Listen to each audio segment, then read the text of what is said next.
What is going on, guys? Welcome back. A road trip preview is here. Looks like we got a Damian Lillard for our very first road trip event, the LMS WWE, I guess, equivalent. We're going to talk about that for a little bit. I'm going to give you some last minute preparations and maybe kind of give you an idea of what to expect. Again, just more info. I will be doing a stream and a video, a tips video for those of you that have never played this game over in WWE. And so hopefully that helps you. Hopefully you can be a little bit more prepared when the event starts tomorrow so you don't make any, I guess, it's not that you can necessarily make mistakes, but spending your credits, I guess, inefficiently. But either way, though, let's get into this. Let's check out this very first event, Damian Lillard. Hopefully the event card is going to be different. Usually over in WWE, it is a different design and everything, so I'm really hoping that it's something amazing. I do not have a event card yet in the Onyx tier, and this is definitely one that I can get because of the fact not only do I know how to play it, but I also like this type of event, and my deck balance is looking pretty darn good. Let's see what it got. Road Trip. Oh, okay. Not actually too different as far as the event card goes. You see up here at the top, it looks like that is where they're going to place the rank. If you finish 1 overall, your stats are going to be crazy high. I don't know. I guess I'm a little disappointed in the card design. I'm not going to lie. I am a little bit disappointed because it does look so much similar to all the other Onyx event cards. But you know what? I don't know. Maybe we'll see a change later on. But anyway, that is, oh, okay. I like that in the background, the little road trip map. It looks kind of neat. Welcome to Road Trip. Complete against other players and climb the leaderboard to earn rewards. Finish with a high enough rank and earn a version of the event card. The higher the rank, the higher the stats. There are 3 different types of rewards you can earn. Check out the rewards in the menu to see all of that. We talked about that in yesterday's video or the day before that's video or whatever. Maybe last week. I can't remember when I did the video on Road Trip when we figured it out.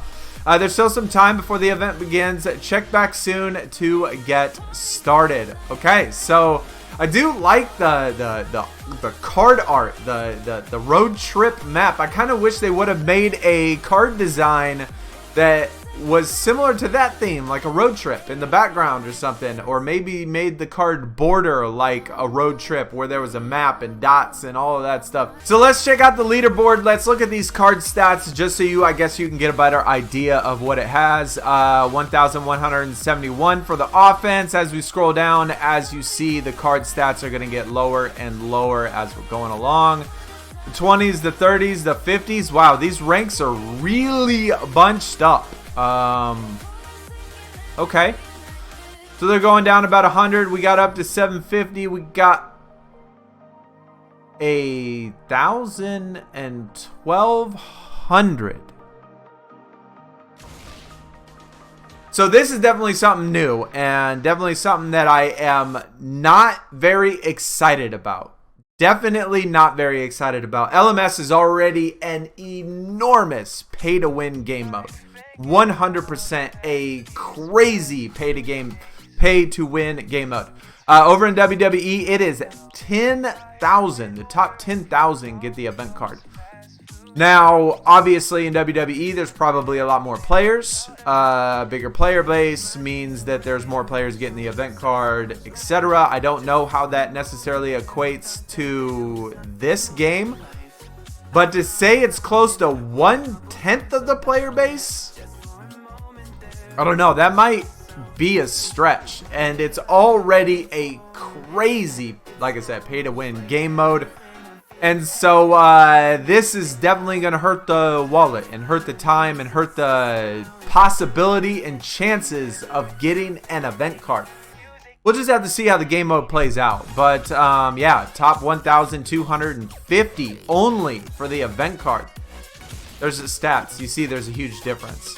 And then we got packs. So if you don't finish in the... What is this? Platinum Plus Plus only has AMI cards in it? Okay, I don't know. Maybe these rewards are jacked up or something. because this should be based on your tier, and it should be all the way up to Onyx. Maybe these are just messed up right now. I'm not going to trip out about it. But either way, though, the change to the top 1200 is crazy. Looking at the arenas. Arenas are set up exactly the same. And so as you progress through your arenas, as you beat each arena, you're going to get one of these packs every single time you beat an arena. So once you beat Arena 1, you will get this pack right here. You beat Arena 2, you'll get this same bronze pack. Beat Arena 3, you'll get that same bronze pack all the way up to 5. And then as you progress, you're going to get all the way up to Platinum plus, which again, this better be changed to Onyx by the time the event starts. Because if it's just Ami, this is stupid. I mean, these packs are already bad. The odds of you getting top tier cards are awful in this event. Just going to warn you. At least that's how it is in WWE. But still, to not even give you the chance of getting an Onyx, that's just stupid. So that should be changed, I would think. And so once you get to Arena 100, it's going to keep going. You can go to 101, you can go to 200, you can go to 300 arenas. It's just going to go on forever, and every single arena you face, you're going to get a Platinum plus pack. Milestones are different on the other hand. This is a certain set amount of points, and I think in WWE, I believe Platinum plus is something like 400,000 points. Obviously, that doesn't really mean anything to you now. But as you're going through, you'll see the milestones. You'll see how many points you need to progress until milestone 1, milestone 2, etc. And so as you go through that, you will get these packs. And once you get to milestone 12, you will no longer get milestone packs. The only packs you'll get is just the arenas by beating the arenas. Again, let's take a look at the deck, just like we did in the last video, to kind of give you a general idea of what you're going to be looking at. This is very deck balance is the utmost important when it comes to LMS. And then we're going to be talking about the arrows. The arrows, again, second most important thing when it comes to this event. Because as you progress through arenas, the opponent's cards are going to get higher and higher and higher and higher. And it's going to approach your, I guess, average deck. And so if you have a really strong card, if you have, like, say, let's say this Steve Nash was one single Onyx Event Card Pro. Those stats are like, what, 1,600 or something like that? And then that's going to jump my average. That's going to jump my deck average up pretty high. And so once I get later on in the arenas, I'm going to start seeing cards that, since my average is so high, the opponent cards on average are going to be higher than all of these low tier cards that I have. And it's going to make it very difficult to beat the arenas, because you can't just face an arena. You only have a certain number of hearts, which means you can only lose a certain number of games, and then the whole arena resets itself and you have to start over. It doesn't let you just restart where you left off or anything like that. If you run out of hearts, then you have to do the whole arena over, and it's all on a timer. So you can't just redo the arena over and over and over until you get it done. It's usually like 1 minute, and then it jumps to 2 minutes, and then 5 minutes, and then 10 minutes. And so if you can't beat an arena, sometimes you have a timer, a cooldown timer of like an hour, which makes it really difficult when you get later on. So that's why deck balancing is important. Looking at my deck, it looks pretty good. I have no Onyx Pros, and so you can't alter this deck. You can't change this deck, but there are a couple things that you can do to make this deck a little bit better. And so if we're looking at my males right here, or my NBA players, looking at the arrows, I have 4 ups, I have 1 down, and then I have a left, a right, and a left. So ideally what I'm looking at is, okay, since Joel Embiid is my lowest card, my 8th card, I'm hoping that maybe I have a down arrow Ami that I might be able to put in there. And well, since you can't just take out Joel and put in one, then you're gonna have to, I guess, tweak it just a little bit. And how we're gonna do that, and as you see, I do have this Eric Bledsoe, which is a down arrow. This is my Joel Embiid right there. And so how we're gonna do that is that we're gonna go into PvP, we're gonna go into our momentum spots, we are going to put in our Eric Bledsoe. And this is another thing that you want to keep in mind too.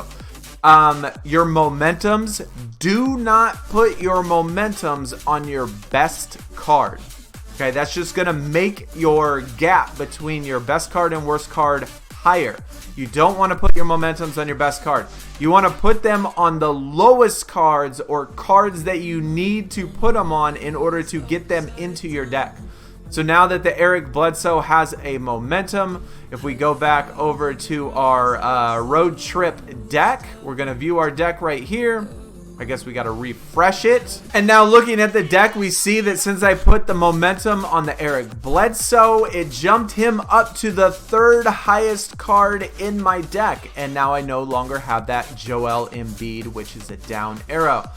So it really doesn't necessarily help me to put a blue arrow, so I am good with having this Damian Lillard in there. I only have 2 momentums, but the other one, we want to get rid of the momentum on the Steve Nash because, again, we don't want those card stats to be too high on the best cards. We want them on the lower cards. Having this Eric Bledsoe be the 3rd best card now actually makes our average closer together. As far as my WNBA goes, you kind of have 2 choices here, right? Ideally, I guess we would all want the same color. I'd want all blue arrows, 2 lefts, 2 rights. But I can't get rid of this Brittany Griner. I could delete it, I guess. That would certainly help. That would definitely get rid of it and I could put in a different card. But since she is the best card, the only other option I could do is maybe take a up arrow WNBA, put a momentum on that one, and then that would get rid of this 4th left arrow that I have in there right now. But the only problem with that is that because I put a momentum on there, it would then mess up the average of my WNBA deck. So I'm just going to leave this how it is. I'm going to put the momentum back on the Damian Lillard there instead of the Steve Nash. So we'll go back into momentum. We'll take this off. We'll swap him out. Put the Damian Lillard since he is the worst card over there. So we'll put that on there.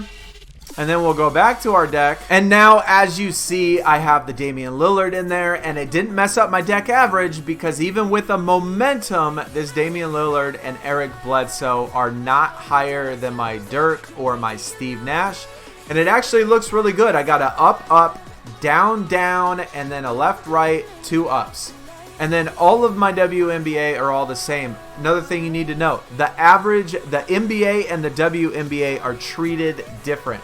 At least in WWE it is. The males and the females, the decks in there are treated different. Like the average of the cards or whatever that you would see in the event, it's going to be 2 different things. So if you have NBA players that are all Onyx pros and you have WNBA that's all AMI pros, it's not going to mess up your deck. If they ask you for a WNBA player, which I'm going to assume they will, just like in WWE, they ask you for a female. If they ask you for a WNBA, it's not going to have anything to do with an NBA. So that might not be the case, but at least that's just what I'm going to assume. And I'm going to take it as they are 2 different ones. But that is the only prep that I guess that you could really do before the event starts, is to try to use your momentums to make your deck as balanced as possible with the arrows that you have. Take them off your top tier cards, put them on the bottom cards, and try to make it, the best possible you can. And this looks really good. I mean, as far as deck balancing goes, this actually looks really good.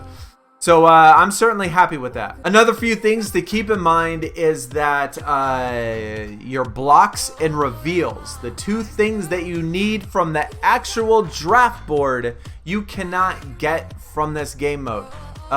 You do get draft picks, but you have to play this and either go on the draft board and then do that.